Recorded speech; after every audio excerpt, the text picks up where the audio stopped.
लेकर आ गए हैं आपके लिए कचहरी। आपके साथ मैं हूं मीनाक्षी कटवाल। आज की खबरों की केस डायरी अब खोलते हैं। कहते हैं इंसान की आखिरी यात्रा में सबसे बड़ा सहारा अपनों का कंधा होता है, लेकिन अगर उस कंधे की जगह सिर्फ एक मोबाइल स्क्रीन रह जाए तो समझिए कहानी सिर्फ एक परिवार की नहीं, ये पूरे समाज की कहानी है। कचहरी में आज ऐसी ही एक झकझोर देने वाली दास्तान आपको दिखाने जा रहे हैं।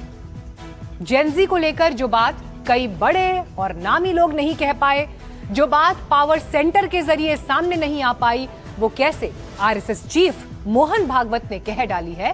आखिर मोहन भागवत ने जेन-ज़ी के संवाद का रास्ता क्यों चुना, इसकी फाइल भी आज शो में खुलेगी। तिलक, शंख और सुदामा, राजनीति ने आखिर ब्राह्मणों को स्टीरियोटाइप क्यों कर दिया है? आखिर ब्राह्मण पर प्रतीकों की राजनीति कैसे खेली जा रही है? कचहरी में आज इसकी फाइल भी खुलेगी, लेकिन पहले वो हृदय विदारक कहानी जो एक समाज के तौर पर हमें भीतर तक झकझोरती है।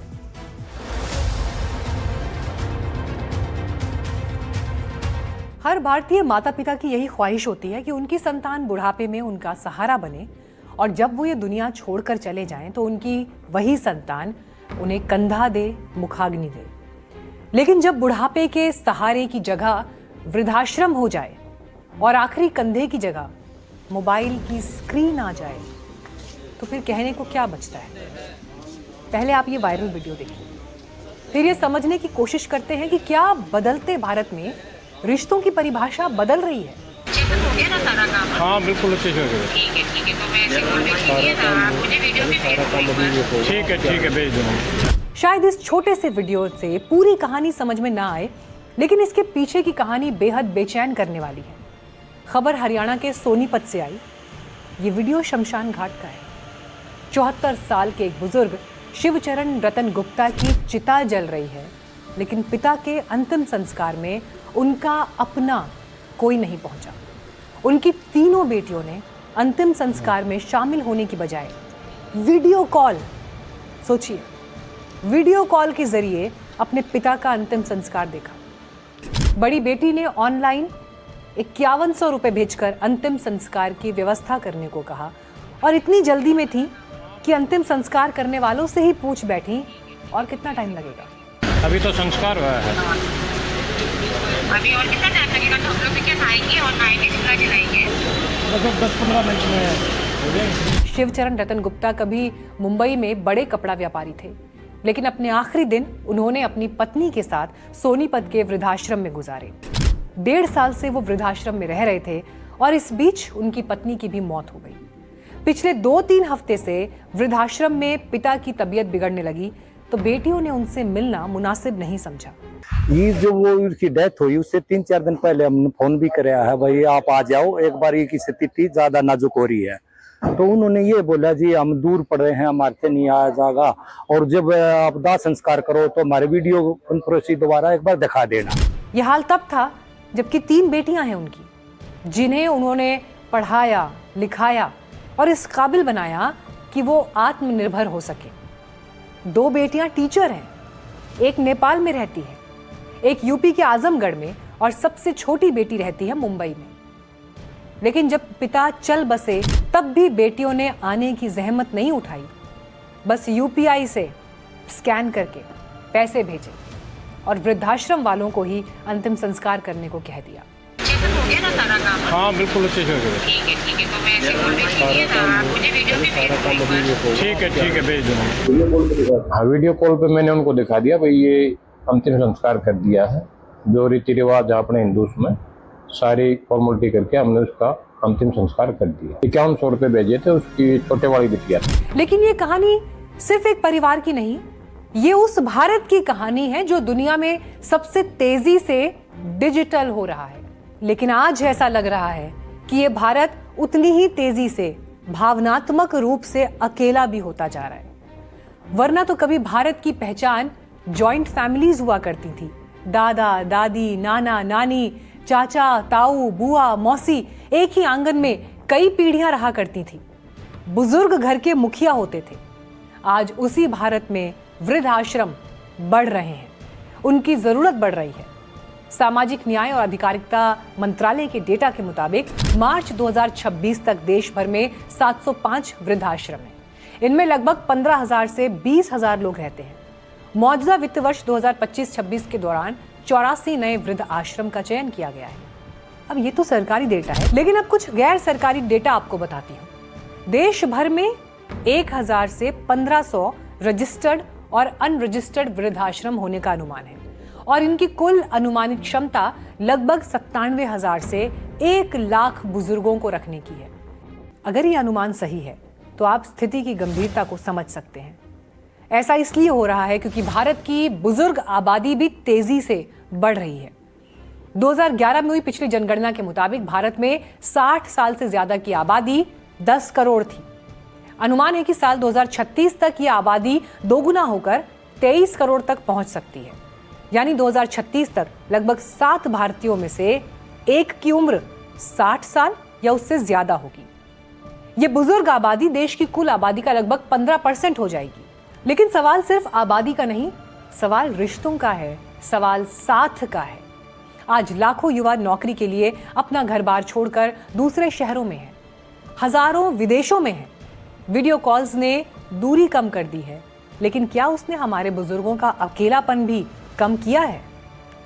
तकनीक दुश्मन नहीं है, वीडियो कॉल भी दुश्मन नहीं है। कई बार तो परिस्थितियां ऐसी होती हैं कि लोग चाहकर भी समय पर नहीं पहुंच पाते, इसीलिए किसी एक घटना के आधार पर किसी परिवार को कटघरे में खड़ा करना भी उचित नहीं।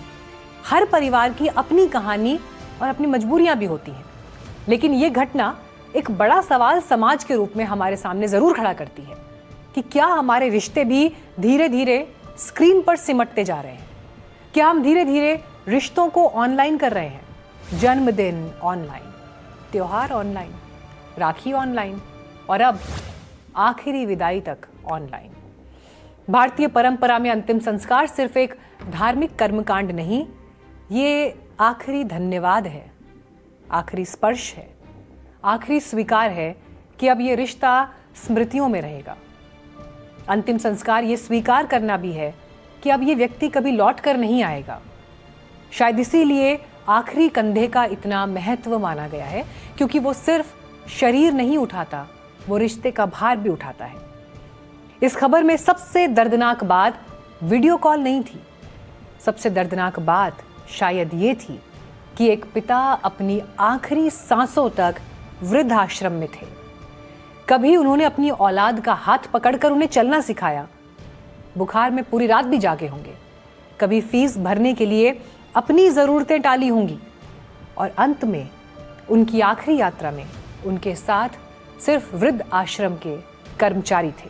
एक बहुत ही दर्दनाक हमारे समाज के लिए है, मतलब जिनके लिए माँ बाप बच्चे के लिए इतनी कुर्बानियां देता है, पालता पोसता है, और जब अंत समय वो दुनिया छोड़कर जाता है उसके लिए टेम नहीं। ये एक बहुत ही दर्दनाक घटना है। ये वाकई दर्दनाक घटना है। हमें ये नहीं भूलना चाहिए कि माता पिता की आखिरी विदाई में दिया गया कंधा न किसी यूपीआई से भेजा जा सकता है और न किसी ऐप से डाउनलोड किया जा सकता है, क्योंकि जिंदगी में कुछ विदाइयाँ सिर्फ एक बार ही मिलती हैं। कचहरी में बढ़ते आगे और अब बात उस एपॉलिटिकल जेनजी को लेकर जिसे लेकर पॉलिटिकल जंग छिड़ी हुई है। जंतर मंतर वाले प्रोटेस्ट ने सबको जेनजी की ताकत का एहसास करा दिया। राहुल गांधी लगातार उन प्रदर्शनकारी छात्रों से मिल रहे हैं। 8 तारीख को प्रयागराज में होने वाले छात्रों की गूंज वाले कार्यक्रम को लेकर बड़ी कंट्रोवर्सी हो गई। बीजेपी आरोप लगा रही है कि राहुल गांधी छात्रों का राजनीतिक इस्तेमाल कर रहे हैं।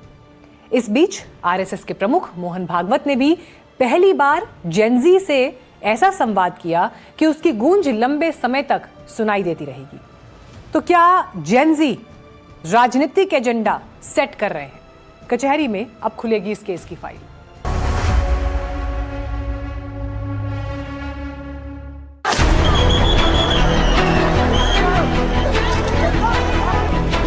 मुझे अगर आप मुनकर विश्वास रखने के लिए कहा तो मैं जैन जी पर विश्वास रखूंगा। क्या बात है, वाह।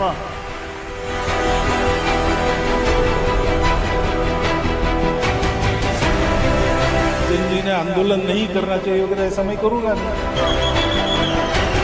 ये जो नई पीढ़ी है जैन जी, जैन अल्फा, ये अभी जो हमारी एग्जिस्टिंग पीढ़ी है उससे ज्यादा ऑनेस्ट है।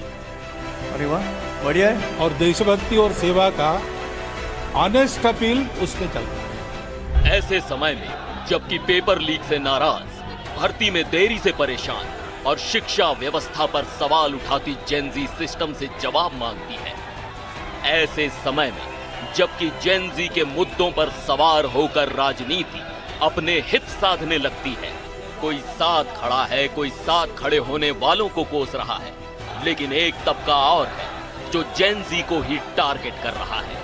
ऐसे समय में आरएसएस चीफ मोहन भागवत का जेन जी से संवाद का अपनी तरह का पहला कार्यक्रम करना बहुत बड़ा संदेश है। और उससे भी बड़ी बात जो उन्होंने अपने जवाब में कही। मुंबई में आयोजित जेन जी और जेन अल्फा संवाद के दौरान मोहन भागवत ने साफ कहा, अगर किसी पर भरोसा करना है तो वो जेन जी पर आंख बंद करके भरोसा करेंगे।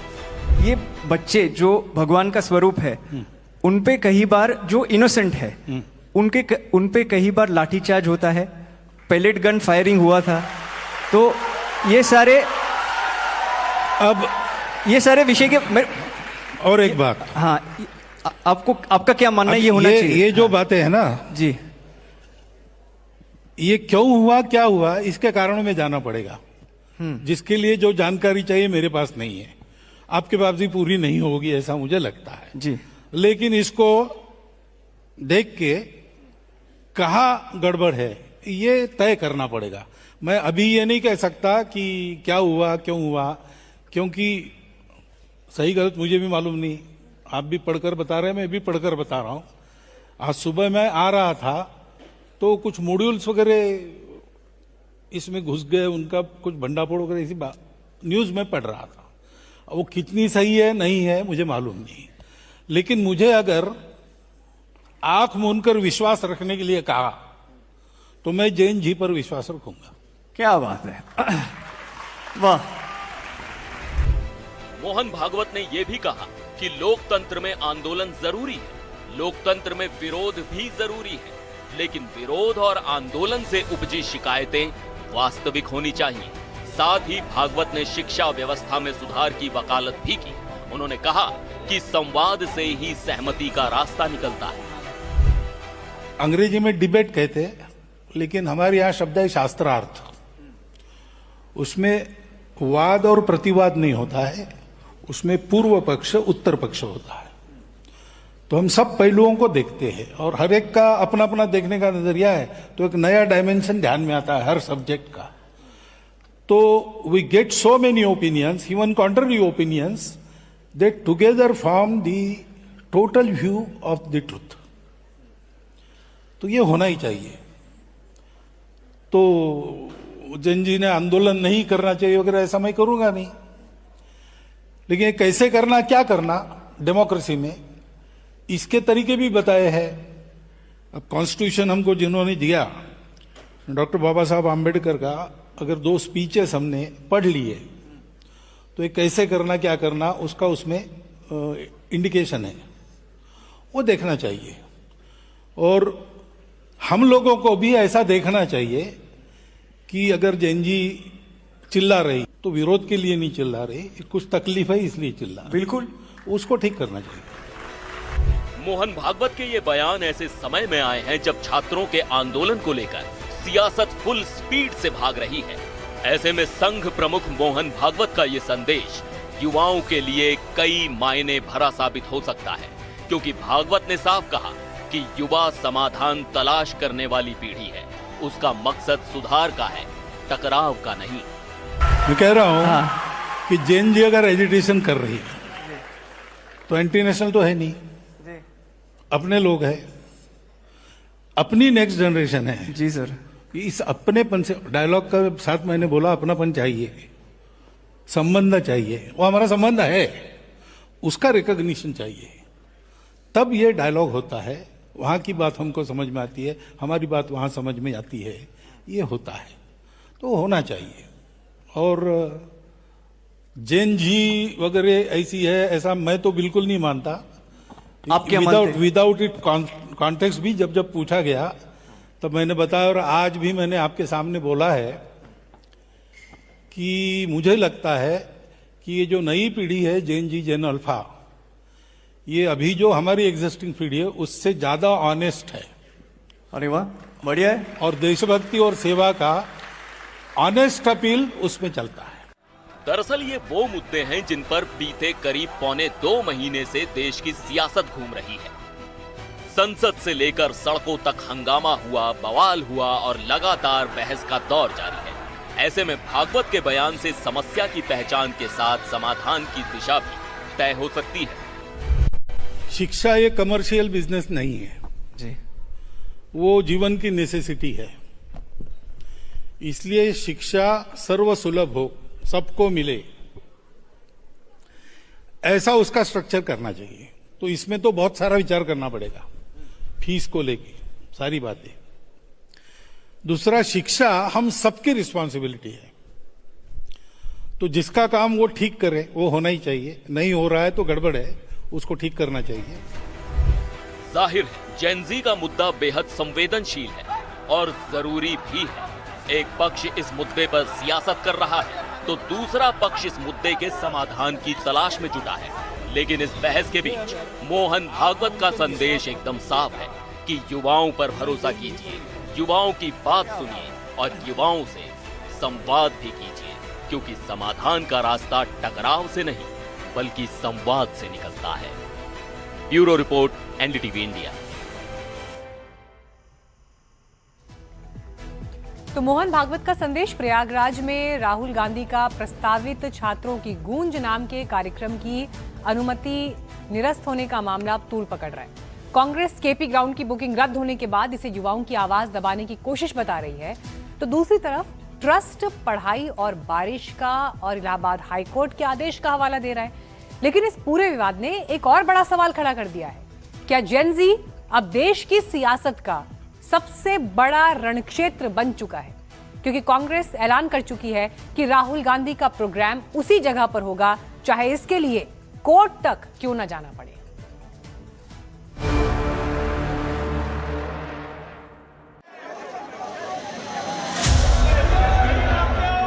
किस बात से कर रहे हैं? छात्रों की गूंज से क्यों डरती है सरकार? राहुल जी आएंगे और निश्चित तौर से कार्यक्रम होगा। जेन जी यानी देश की युवा पीढ़ी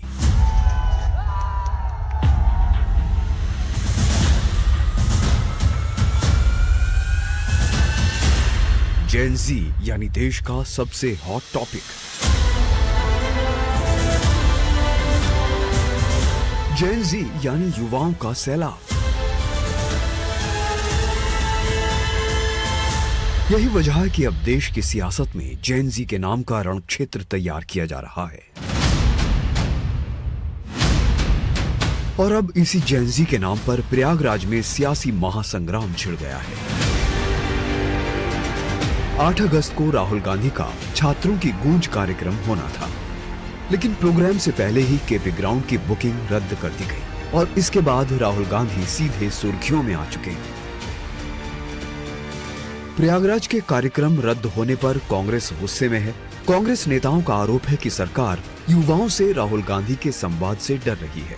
यूपी कांग्रेस के अध्यक्ष अजय राय का दावा है कि राहुल गांधी के प्रोग्राम्स रोकने के लिए पूरी ताकत झोंकी गई, लेकिन उन्होंने ये भी ऐलान कर दिया है कि राहुल गांधी तय समय पर प्रयागराज आएंगे। जरूरत पड़ी तो कांग्रेस कार्यक्रम की अनुमति के लिए इलाहाबाद हाईकोर्ट का दरवाजा भी खटखटाएगी। राहुल जी के कार्यक्रम जहां भी हो रहे हैं वहां भाजपा की सरकार, मोदी जी और मोदी की सरकार, यहां पर योगी की सरकार, हर जगह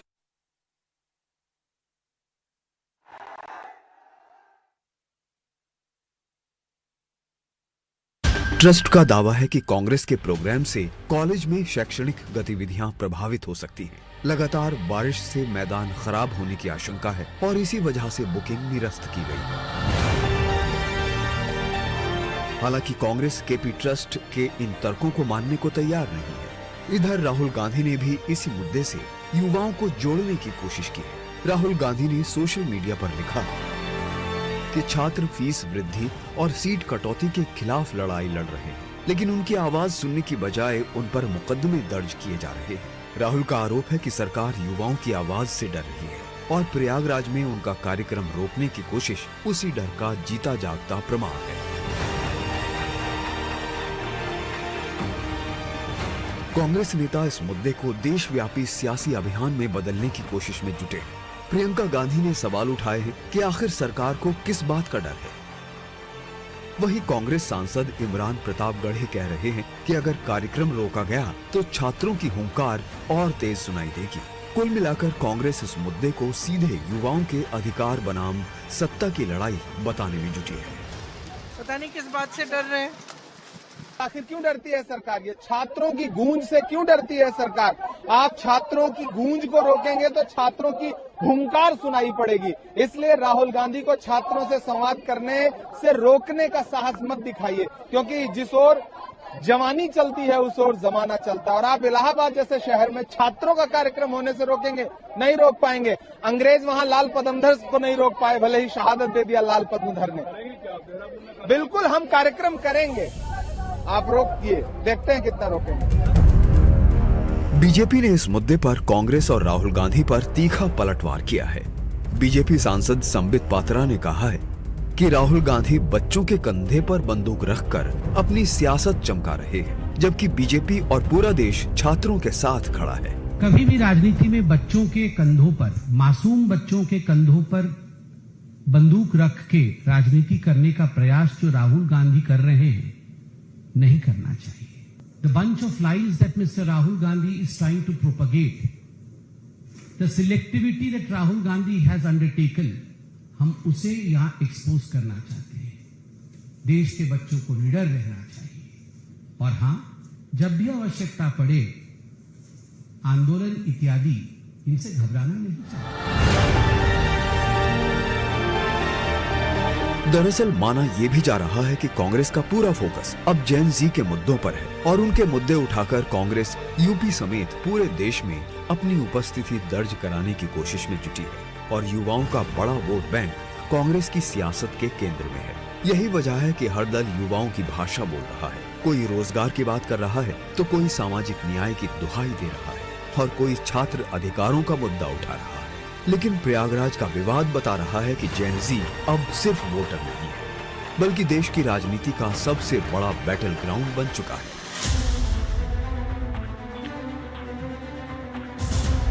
बहरहाल प्रयागराज में राहुल गांधी का कार्यक्रम हो या ना हो, मैदान मिले या ना मिले, लेकिन एक बात साफ हो चुकी है कि कांग्रेस समेत तमाम विपक्षी दलों की नजर अब जेन जी पर टिकी हुई है, क्योंकि जेन जी पहले से ज्यादा मुखर है और पहले से ज्यादा मुखरता के साथ सवाल उठा रहा है। Bureau report, NDTV India.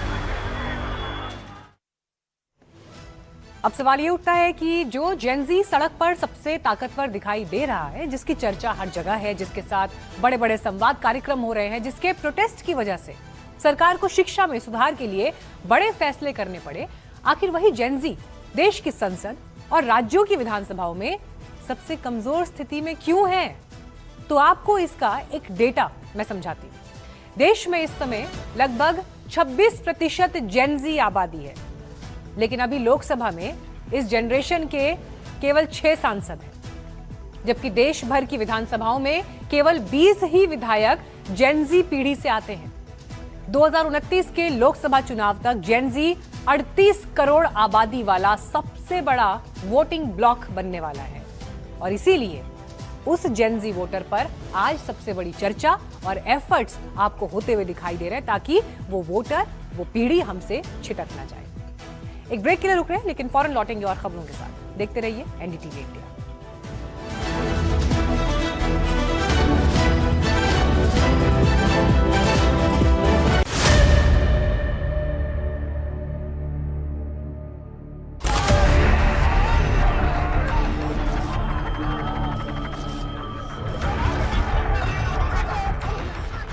राजनीति बड़ी अजीब चीज है। ये इंसान को इंसान नहीं रहने देती, उसे प्रतीक बना देती है। किसी को टोपी, किसी को दाढ़ी, किसी को भगवा, किसी को लाल झंडा। और शायद भारतीय राजनीति में अगर किसी समुदाय को सबसे ज्यादा प्रतीकों में बांधा गया तो वो है ब्राह्मण समुदाय। जरा सोचिए, चुनाव आते ही ब्राह्मण की चर्चा कैसे शुरू होती है? तिलक, जनेऊ, शंख, माला, परशुराम और अब सुदामा।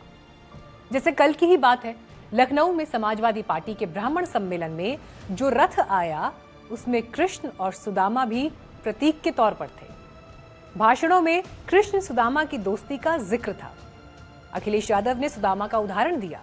भगवान कृष्ण और सुदामा की दोस्ती आज की नहीं है कि दुनिया में ऐसी दोस्ती किसी के बीच नहीं है।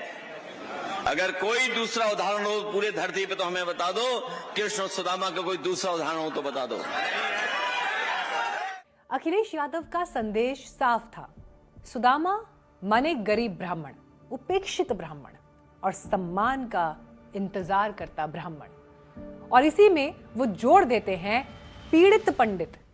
जब से पीडीए से वो लोग हारे हैं तब से पीडीए की नई नई परिभाषा बना रहे हैं वो लोग, लेकिन वो लोग भूल गए हैं पीडीए में पीडी पंडित का ही शुड फॉर्म है। चुनावी साल में ये योगी सरकार के खिलाफ अखिलेश यादव का गढ़ा हुआ एक नया नैरेटिव है।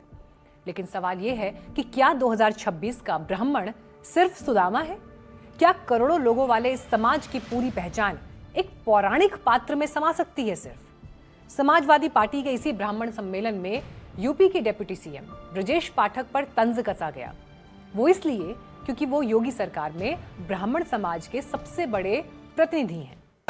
भारतीय जनता पार्टी में एक डिप्टी सीएम है, होमगार्ड भी उनकी नहीं सुनता, सिपाही दरोगा उनकी नहीं सुनता। बताओ सही है कि नहीं सही है?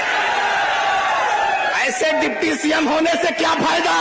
मैं केवल अखिलेश जी के साथ राज्य मंत्री था, हमारी डीजीपी भी सुनता था और प्रमुख सचिव भी सुनता था। लेकिन इसके बाद जो दिखा वो भी कम दिलचस्प नहीं था। समाजवादी पार्टी के इस ब्राह्मण सम्मेलन पर प्रतिक्रिया देते हुए जब ब्रजेश पाठक कैमरे पर नजर आए तो उनके ललाट पर तिलक दमक रहा था। पीडीए की बात करते हैं, कभी अगड़े को अगड़ा बताते हैं, कभी अगड़े को अल्पसंख्यक बताते हैं और कभी ये कुछ नया फार्मूला लेके चले आते हैं।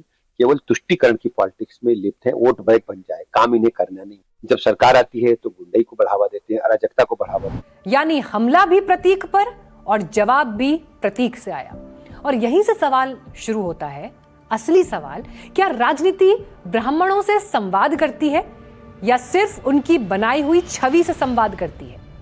इतिहास गवाह है कि राजनीति ने समय समय पर ब्राह्मणों के लिए अलग अलग प्रतीक गढ़े हैं। कभी बीएसपी के उभार के दौर में तिलक, तराजू और तलवार का नारा गूंजा, तो बाद में वही राजनीति ब्राह्मण शंख बजाएगा, हाथी बढ़ता जाएगा कहने लगी। यानी नारे तो बदलते रहे लेकिन ब्राह्मण एक राजनीतिक प्रतीक बना रहा। आज समाजवादी पार्टी कृष्ण और सुदामा के सहारे ब्राह्मणों तक पहुंचना चाहती है।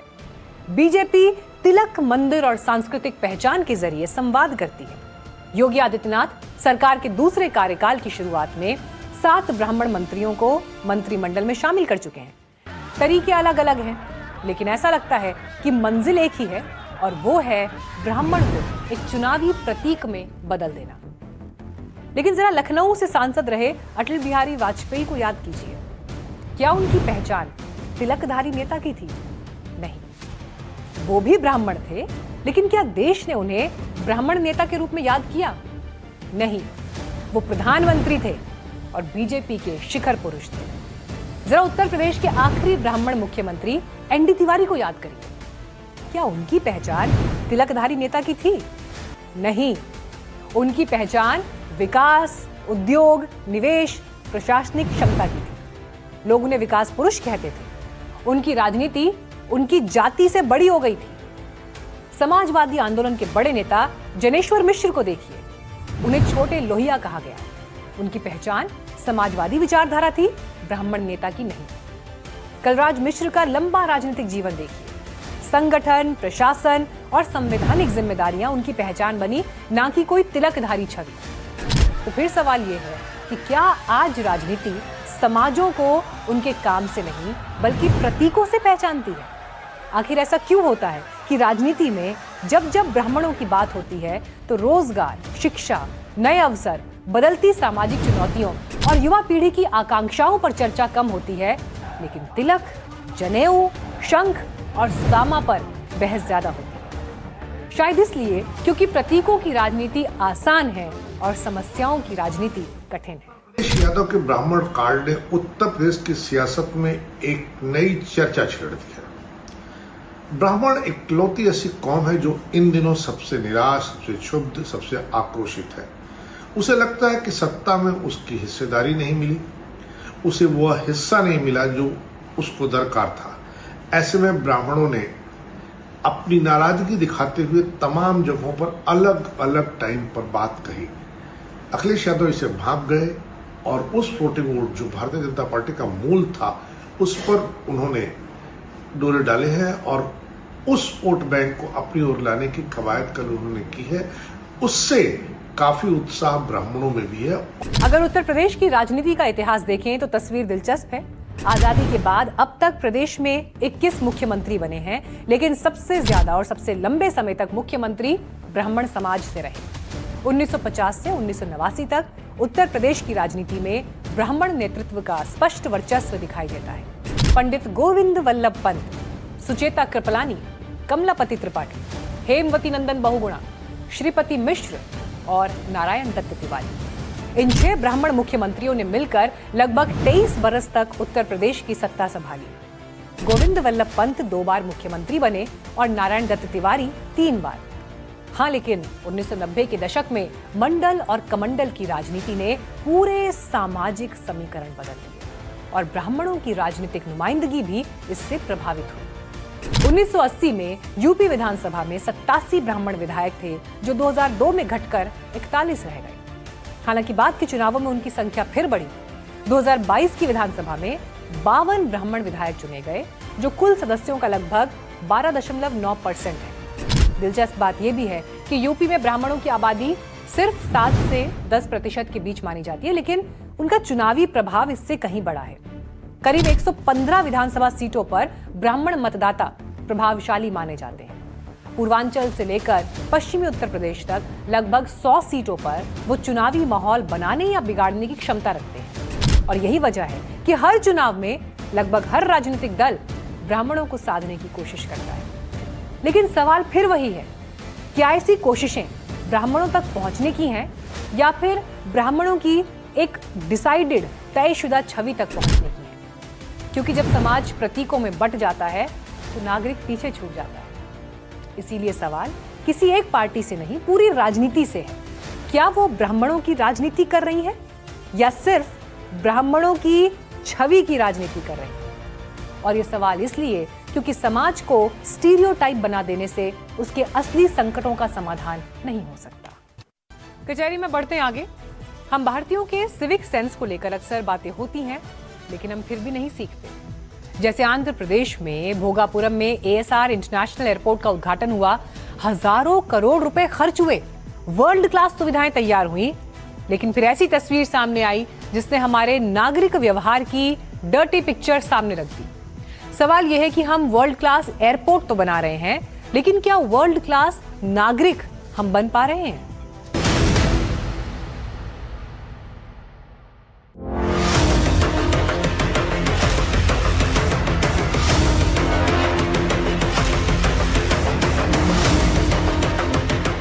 आंध्र प्रदेश के भोगापुरम में बना ASR इंटरनेशनल एयरपोर्ट नया, नवीला, भव्य, आधुनिक और भारत की उड़ान को नई ऊंचाई देने वाला एयरपोर्ट। लेकिन उद्घाटन के कुछ ही दिनों बाद ही कुछ लोगों ने एयरपोर्ट को एयरपोर्ट नहीं, खुला माल गोदाम समझ लिया। एयरपोर्ट के बाहरी हिस्सों की सजावट के लिए करोड़ों रुपए खर्च करके पौधे लगाए गए। यात्रियों के स्वागत के लिए सजाए गए पौधे कुछ लोगों को इतने पसंद आ गए कि उन्होंने सोचा यादगार फोटो क्यों लें, सीधे पौधे ही घर ले चलते। तस्वीरों में ये लोग पौधे उठाते नजर आ रहे हैं। ऐसा लग रहा है मानो ये किसी एयरपोर्ट का नहीं बल्कि मुफ्त नर्सरी का उद्घाटन हुआ हो, जहां हर कोई यहां पौधे लूट लेना चाहता हो, इन गमलों को लूट लेना चाहता हो। ये पूरा माजरा पौधों तक सीमित नहीं है, क्योंकि जिनका मन पौधों को ले जाने से नहीं भर रहा, वो लोग एयरपोर्ट के बाहर लगे फाउंटेन में संभावनाएं तलाशने लगे। जरा सोचिए कि जिस फाउंटेन को एयरपोर्ट की खूबसूरती बढ़ाने के लिए लगाया गया था, उसे कुछ लोगों ने स्विमिंग पूल घोषित कर दिया। कोई पानी में ही उतर गया, कोई मस्ती करने लगा और देखते ही देखते एयरपोर्ट का फाउंटेन मोहल्ले के समर कैंप में बदल गया। अब आप सोचिए, क्या ये वही लोग हैं जो विदेश पहुंचते ही कूड़ा डस्टबिन में डालने लगते हैं, विदेशों में लगी कतारों में बाकायदा खड़े हो जाते हैं और विदेश के तमाम नियमों का बखूबी पालन करते हैं, लेकिन अपने ही देश में सार्वजनिक संपत्ति देखते ही ये सारे नियम छुट्टी पर क्यों चले जाते हैं? ये वही एयरपोर्ट है जिसे आंध्र प्रदेश के भविष्य की उड़ान कहा जा रहा है। आंध्र प्रदेश के भोगापुरम में बना अल्लूरी सीताराम राजू इंटरनेशनल एयरपोर्ट करीब 5,500 करोड़ रुपए की लागत से तैयार हुआ है। इस एयरपोर्ट का रनवे 3800 मीटर लंबा है। हर साल 60 लाख यात्रियों को संभालने की क्षमता है। देश के सबसे आधुनिक एयरपोर्ट में शामिल होने का दावा। लेकिन सवाल इस एयरपोर्ट की लागत का नहीं है, सवाल इसके लंबे चौड़े रनवे का भी नहीं, बल्कि सवाल है तो रवैये का, तमीज का।